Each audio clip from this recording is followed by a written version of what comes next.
Hello students, দেব coaching সেন্টারে সবাইকে স্বাগত। আজ দ্বীপ প্রকাশনের ডক্টর গৌতম মল্লিক এর লেখা ভূগোল পরিচয় ও পরিবেশ দশম শ্রেণীর ভূগোল বই থেকে পঞ্চম অধ্যায় ভারত থেকে অর্থনৈতিক পরিবেশের অনুশীলনীর বড় প্রশ্নোত্তর আলোচনা করব। এই প্রশ্নগুলো তোমরা দেখে নাও, এর উত্তরগুলো পরে করা আছে।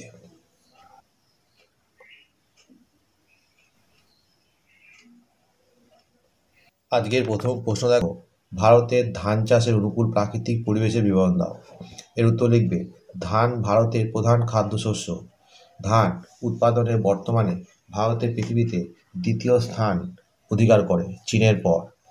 ধান চাষের অনুকূল পরিবেশসমূহ। ধান উৎপাদনের অনুকূল পরিবেশগুলিকে দুভাগে ভাগ করা যায়, যথা প্রাকৃতিক পরিবেশ ও অর্থনৈতিক পরিবেশ। প্রাকৃতিক পরিবেশ। জলবায়ু। ক্রান্তীয় আর্দ্র মৌসুমী জলবায়ু। অন্যতম প্রধান ফসল হলো ধান।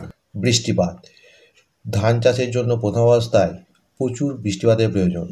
বৃষ্টিপাতের পরিমাণ গড়ে 150 সেন্টিমিটার থেকে 200 সেন্টিমিটারের মধ্যে হওয়ায় বাঞ্ছনীয়। যেসব নদী উপত্যকা বা বদ্বীপ অঞ্চলে বৃষ্টিপাতের পরিমাণ বছরে 150 সেন্টিমিটারের কম, সেখানে জলসেচের ব্যবস্থা করে অতিরিক্ত জল সরবরাহ করা প্রয়োজন।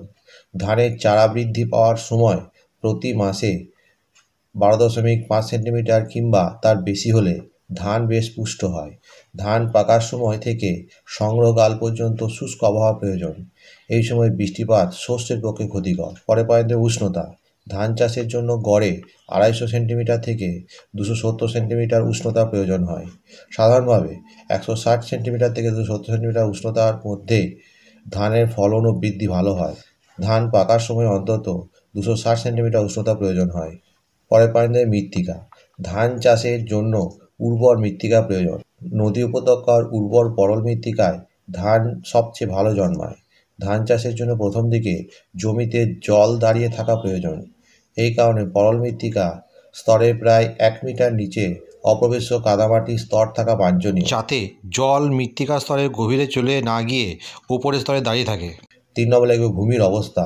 ধান চাষের জন্য সমতল ভূমি বিশেষ উপযুক্ত, যাতে জমিতে বাঁধ দিয়ে জল ধরে রাখা সম্ভব হয়। এই কারণে নদী উপত্যকা ও বদ্বীপের নিম্ন জলাভূমিগুলি পৃথিবীতে ধান চাষের প্রধান কেন্দ্র।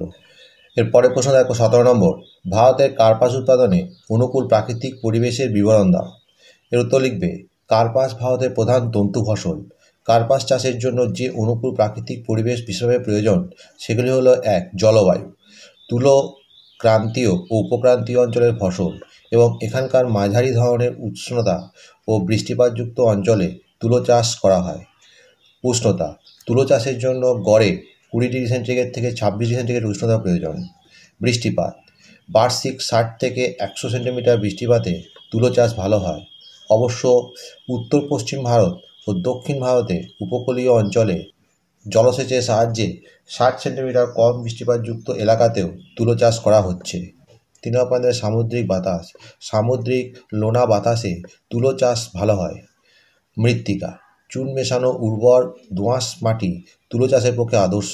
এছাড়া চার্নোজেম মাটি এবং লাভা থেকে গঠিত দাক্ষিণাত্যের কালো রেগুর মাটিতে প্রচুর পরিমাণে তুলো উৎপাদিত হয়।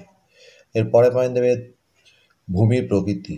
তুলো গাছের গোড়াতে যাতে জল জমতে না পারে সেজন্য উত্তম জল নিকাশি ব্যবস্থাযুক্ত সমতল জমি বা সামান্য ঢালু জমি এই চাষের পক্ষে আদর্শ। এরপরে প্রশ্ন দেখো, ভারতের পশ্চিমাঞ্চলে পেট্রো রসায়ন শিল্পে কেন্দ্রীয় ভবনের কারণগুলি ব্যাখ্যা করো। এর উত্তর লিখবে, পেট্রো রসায়ন শিল্প আধুনিক শিল্পগুলির মধ্যে অন্যতম। বিশ্বের অন্যান্য দেশের মতো ভারতেও এই পেট্রো রসায়ন শিল্পের বিকাশ সাধন ঘটেছে। তৃতীয় পঞ্চবার্ষিকী পরিকল্পনাকালে 1966 সালে মহারাষ্ট্রের ট্রম্বেতে প্রথম পেট্রো রসায়ন শিল্প বিকাশ ঘটে। ভারতের প্রধান শিল্পাঞ্চলে মহারাষ্ট্র, গুজরাট রাজ্যে ভারতের সর্বাধিক পরিমাণ পেট্রো রসায়ন শিল্প গড়ে উঠেছে। ভারতের পশ্চিমাংশে গড়ে ওঠা প্রধান প্রধান পেট্রো রসায়ন শিল্প কেন্দ্রগুলি হল মহারাষ্ট্রের মুম্বাই, ট্রম্বে, থানে, বেলাপুর ও গুজরাটের কয়ালি, জামনগর, হাজিরা ও ভদোদরা। পশ্চিম ভারতে পেট্রো রসায়ন শিল্পের উন্নতির কারণ নিয়ে আলোচনা করা হলো। সহজলভ্য কাঁচামাল। গুজরাট ও মহারাষ্ট্রের বোম্বেহায়, অঙ্কলেশ্বর, আলিয়াবেট কাম্বে, কালোল, ওয়াভেল ও সাম্বা তৈলখনিগুলি থেকে প্রচুর খনিজ তেল উত্তোলন হয়। এই খনিজ তেলের উপর ভিত্তি করে এখানে পেট্রোরসায়ন শিল্পের বিকাশ ঘটেছে। পরে পয়েন্ট তৈল শোধনাগার। এই অঞ্চলে প্রাপ্ত কাঁচামালের উপর ভিত্তি করে কয়ালি, জামনগর, ট্রম্বে প্রভৃতি অঞ্চলে খনিজ তেল শোধনাগার স্থাপিত হয়েছে। আর এই খনিজ তেল শোধনাগার থেকে নির্গত খনিজ তেলের উপজাত দ্রব্যই হল পেট্রোরসায়ন শিল্পের প্রধান কাঁচামাল, যা এই অঞ্চলের শিল্পে ব্যবহৃত হয়। এর পরে পয়েন্ট দেবে বন্দরের সুবিধা। মুম্বাই, কান্ডালা, জওহরলাল নেহরু, মুন্দ্রা প্রভৃতি আধুনিক বৃহৎ বন্দরের মাধ্যমে আফ্রিকা ও মধ্যপ্রাচ্যের দেশগুলি থেকে খনিজ তেল আমদানি এবং পেট্রোরসায়নজাত দ্রব্যের রপ্তানির সুবিধা রয়েছে। নেক্সট পয়েন্ট দেবে সুলভ বিদ্যুৎ শক্তি।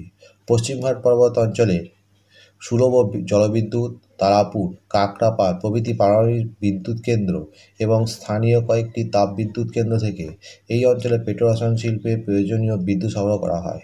নেক্সট পয়েন্ট দেবে উন্নত পরিকাঠামো। পেট্রোরসায়ন শিল্পের সাথে অন্যান্য বহু শিল্প জড়িত থাকে বলে শিল্পে নানা প্রকার পরিকাঠামো ও বিস্তৃত সমতল ভূমির প্রয়োজন হয়। মহারাষ্ট্র ও গুজরাট ভারতের অন্যতম প্রধান উন্নত রাজ্য হওয়ায় পরিকাঠামোগত দিক থেকে খুবই উন্নত। চাহিদা বা বাজার।